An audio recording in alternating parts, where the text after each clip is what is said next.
So in this video, we're going to go over the Blood Ruby block, which is only going to be a 5x5 block. So this is actually going to be a really good one to either go up in the corners of the bookshelf for this quilt along, or you can combine it with some of the other free book patterns that I have on nerdyquilter.com that actually have a space for a 5-inch block. I'll share that on a little bit later on how I'm going to use this, but just know that this is not a traditional 10-inch block. It's going to be a smaller one that can you can sneak into another spot to have some Easter eggs throughout your quilt. So this is going to be 5.5 inches unfinished. And so the sew order, we have two sections. We have an A and a B that we're going to have to deal with. So in this video, we'll learn how to work with multiple sections as well as align and sew them together. So since this is a smaller block, I squeezed both the paper side and the fabric side onto a single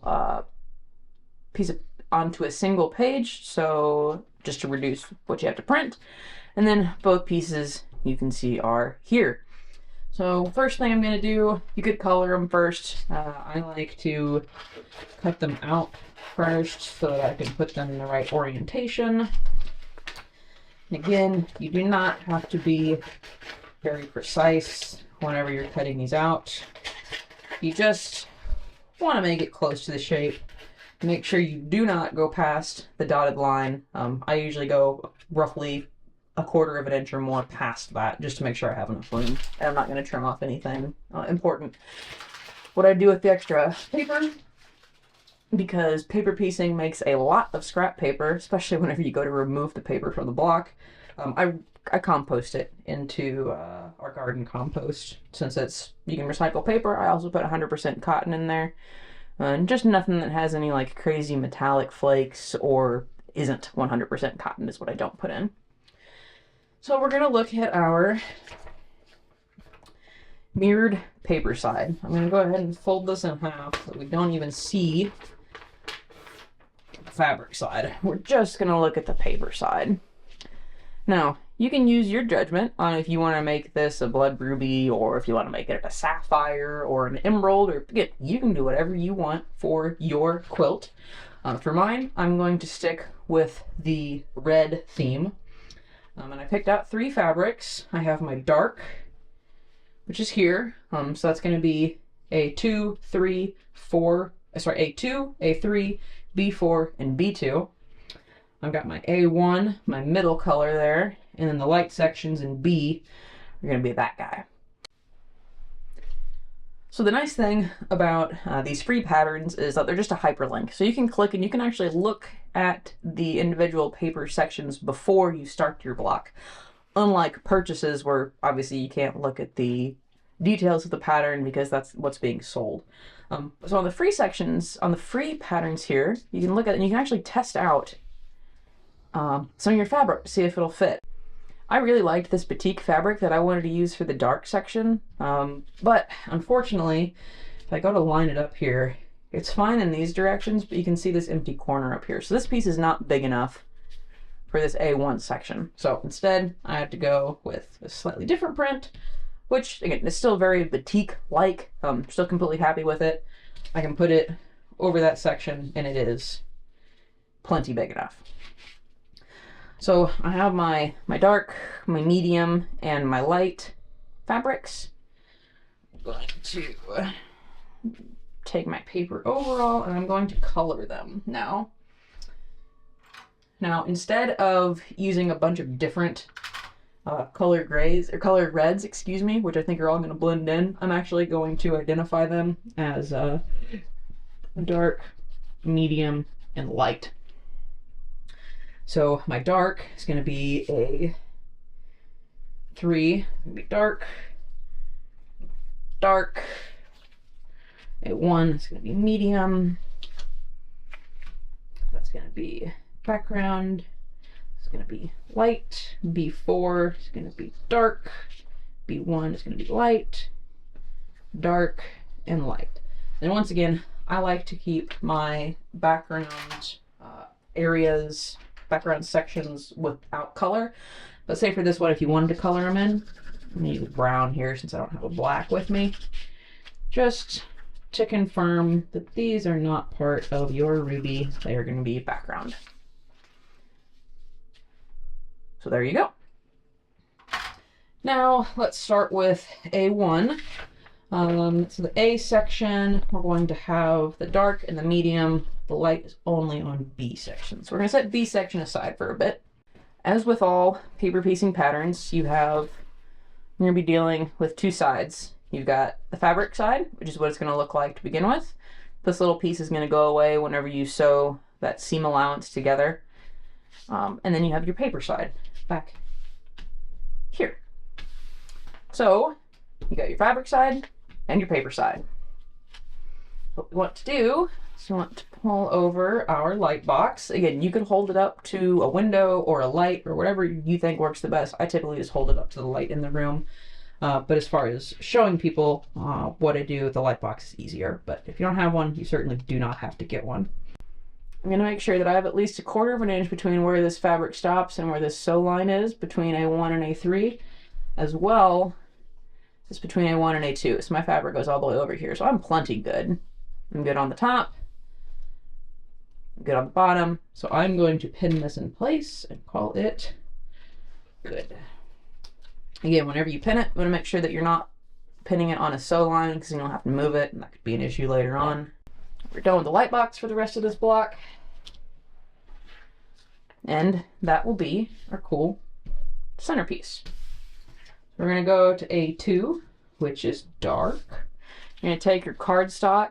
This could be, again, postcard, a thin piece of cardboard. This is a comic board strip, whatever, that I use to store fabric on. Works out really well. But I also had a postcard for my sister that I was using for several years. So each person kind of has their own way on how they deal with a big piece of fabric and how they get a small section. Some people like fit it up and pre-cut. I don't really do that. All I do is I like to work in strips. So I see roughly how wide this is, and I will just cut a strip like that. If I'm starting a quilt, it could be somewhere between maybe 1.5 inch wide strips up to 5 inch wide strips. Again, it doesn't have to be exact, but I think that gives you a good range of fabrics to kind of grab from and move with. I'm go on to A2 section. So I'm going to line this up. Make sure I've got plenty of fabric on the left-hand side, plenty of fabric on the right-hand side, and pin it in place. Because this is a big piece, I'm going to go ahead and add an extra pin. Probably doesn't need it. It's not going to hurt. Cool. Now I'm going to go sew this. Sew a 1 to A2 with a stitch length of 1 to 1.2. And so now we have sewn these two pieces together with 1/4 inch seam allowance directly along this A1 to A2 line. Again, all you're doing is sewing on the solid line. So if you can sew a straight line, you can absolutely do this. Got a little bit of extra thread here. I'll trim off. It's just a couple of stitches past where the solid line stops and where the seam allowance starts. Again, up here I did that same thing, just a couple, maybe 1/4 of an inch worth of stitches. But down here you'll notice that it was at a pretty severe angle. So I actually elongated that stitch all the way down here from here, just to make sure that whenever I'm going to sew this seam later on, I capture this particular stop and start point. Yeah, totally optional. That's just what I've learned works best for me and my skills when sewing. Now we're going to remove the pins, flip it over, and see that now we have our first dark section. I'm going to go iron that flat, and I think that is going to look great. So flip it back over. I'm going to do a rough trim, get rid of some of this extra fabric, make sure I have enough to finish the block. Now we're going to go on to the A1 to A3 section, which is also another dark piece. I'm going to grab my cardstock, put it along the line, and fold. You can freehand cut the 1/4 inch allowance, or you can use your handy dandy acrylic ruler. It does not matter, whatever works best for you. This is a 10.5 inch ruler. It's perfect for squaring up the finished 10-inch blocks. Doesn't really help with the 5-inch block, but it's something smaller to deal with than your 24-inch ruler. So this is an interesting one. So I have a piece that's wider at the top and narrower at the bottom that I want to use up scrap fabric. I don't have to cut a new strip. It's going to go on D or A3 here. So I know I want my fat section to be up here to make sure I have enough fabric in my skinny section down here to be where the skinny section is. What I'm going to do is just like that. There we go. So I got fat section, skinny section, skinny section. That's going to sit right there. And then I'm just going to fold that over. And so right sides together.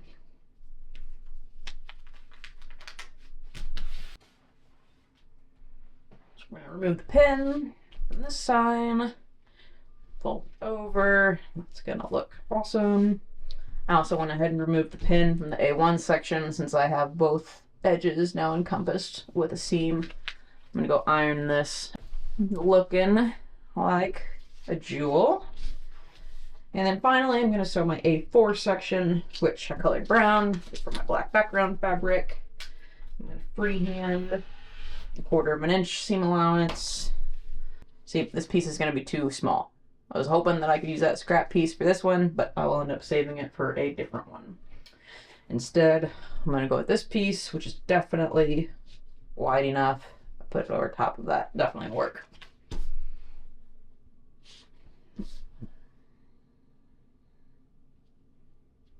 I'm going to align it with that 1/4 inch seam allowance, pin, and go sew this final A4 line. Come in here, remove the pin, and that's going to be our A section. I'm going to go iron that flat.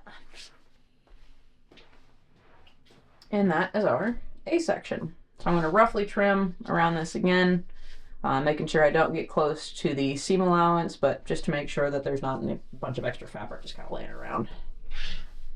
Now, some people, you'll notice that I said I want to go iron this flat. Some people swear to not iron paper piece sections because the paper can curl, but I don't really care if the small sections curl. I can deal with that, and I'd much rather have a very flat piece to work with.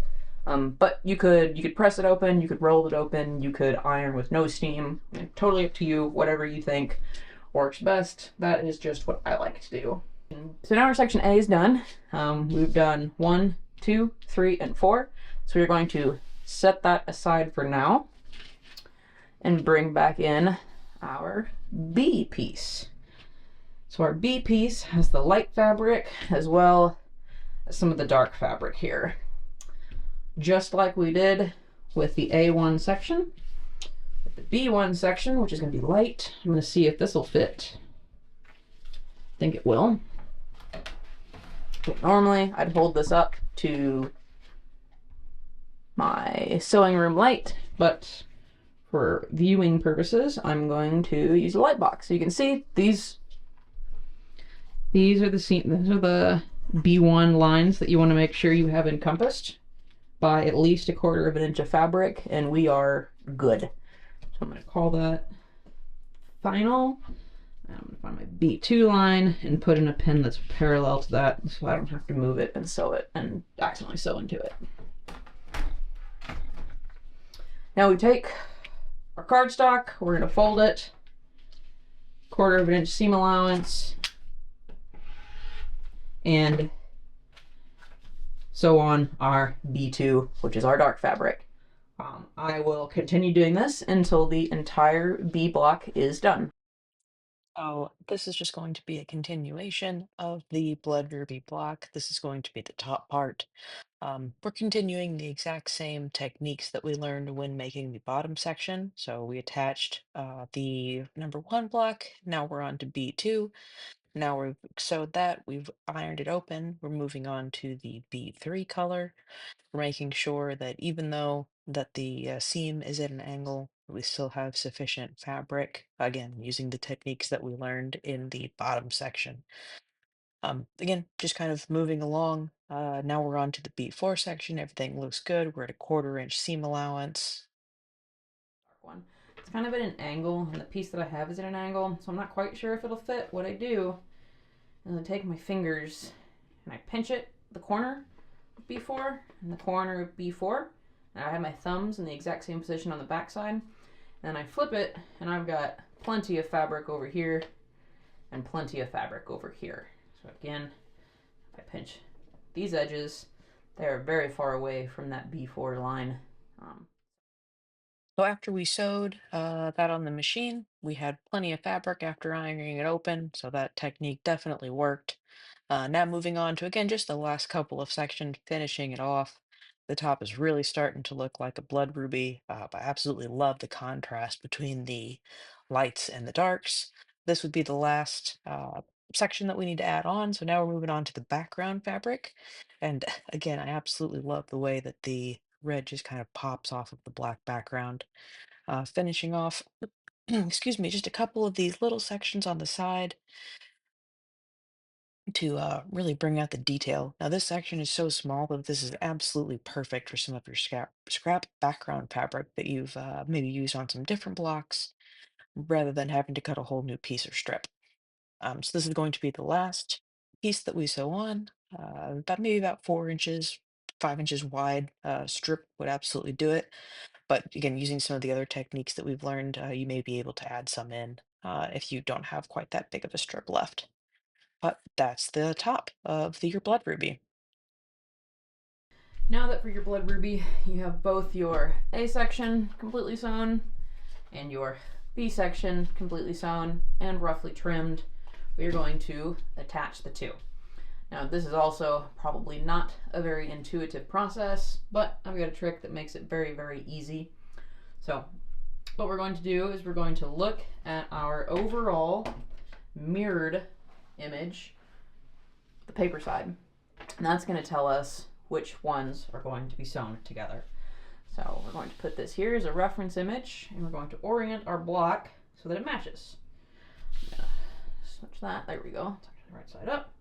And then there we go. So now I'm looking at A4, A4, B8, B8. Excellent. Follow the sewing instructions. It's going to be A plus B. So pretty straightforward. This is only going to be 2 sections, and then we're done with it. So we're going to find the line where A and B connect. And this is the line that we're going to sew with these two together. So now this, we're going to trim the section of A. That's going to be this. So we're going to sew this section to this section. But we need to make sure that they're a 1/4 inch seam allowance on both sides. So we're going to grab our ruler. I do not freehand this. I always use a ruler for this particular seam allowance to make sure that I'm accurate. I'm going to trim to 1/4 inch.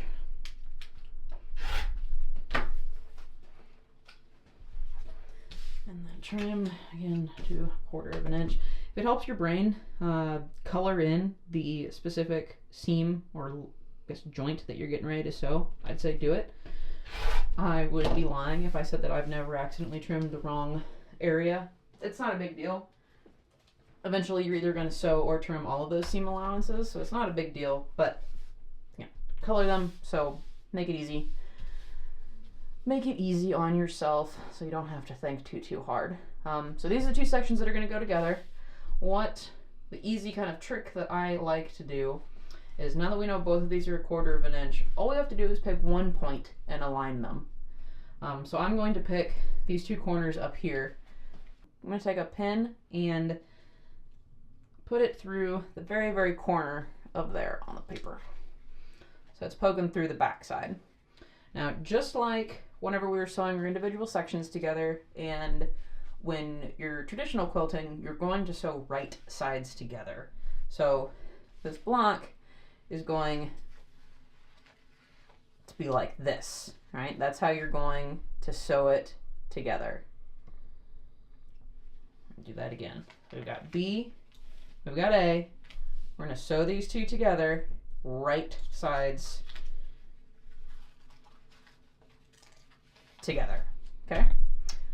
So we know that this is a 1/4 inch seam allowance, but how do we align this one? Well, the pin that we just put in this corner up here, you're going to put in the mating corner on piece A.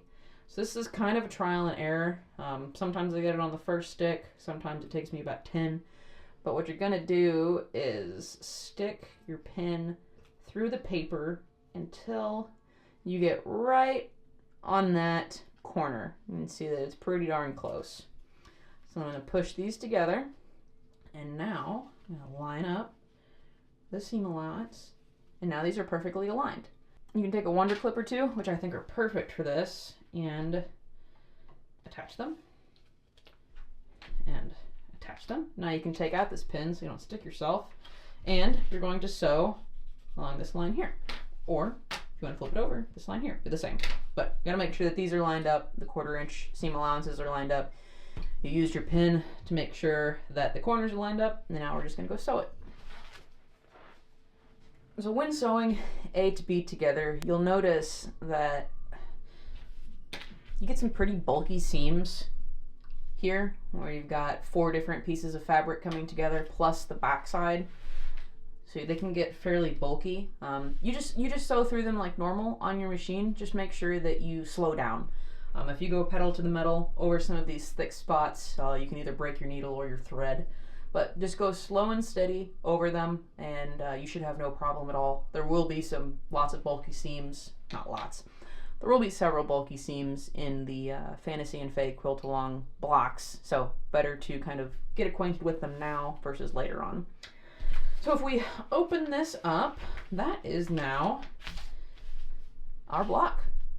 Our blood ruby looks awesome. The corners are lined up perfect. Again, this will go away whenever we have our seam allowance to actually attach it to a bookcase. That'll go away. This is what we got. I now, after I've sewn 2 sections together, I like to remove the paper in between those sections.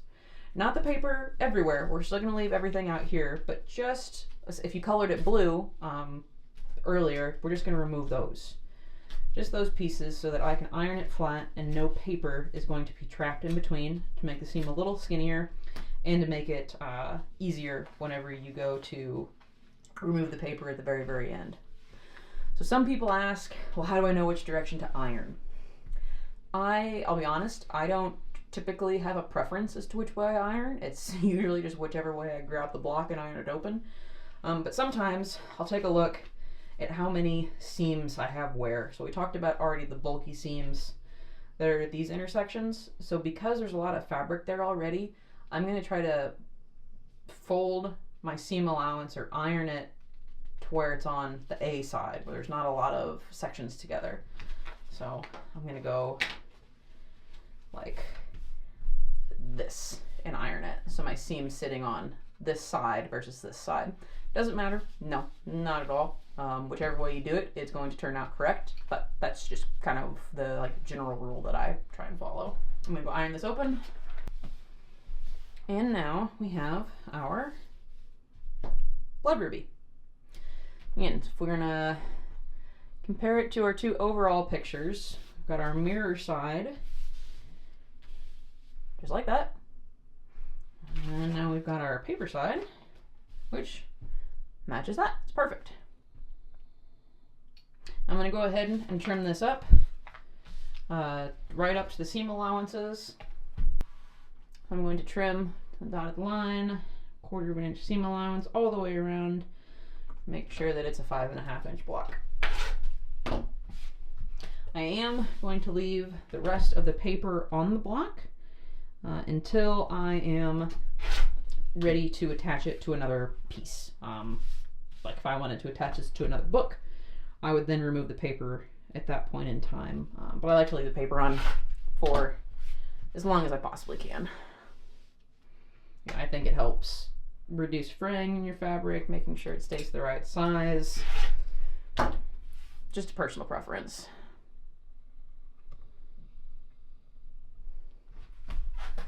So now that we have that trimmed, I'm going to flip it over, and that's our blood ruby. Looks very similar to the other one that I had made. Looks just like it does on the front page, and that's it. You're done with that block. Now I said that I would show how I'm going to incorporate these 5-inch blocks into the larger Fantasy and Fae quilt. This is a block that is available for free on the Nerdy Quilter website. It's just a regular bookcase block. It's got one going diagonal, and it's got 3 books stacked on top of each other. The actual pattern is blank here, so it just has a blank 5-inch square. So if you were to make this as not part of this quilt along, or you wanted to do it with another thing, this would just be regular background fabric. But see, just like here. Now here's the back side of it. You zoom in. A2 here is just regular blank background. But what we can do, because this is 5 inches, I designed it that way, but if you wanted to make sure, you could put your ruler down to make sure it's 5 inches, and it is. You can replace one of the 5-inch blocks in that spot. So in this one, I went ahead and used a ring, but I could have put the blood ruby there as well. So just a couple of different ways to use it. You can also use them, like I said, up in the corners of the bookcase block that we'll get to, but feel free to use them however you want.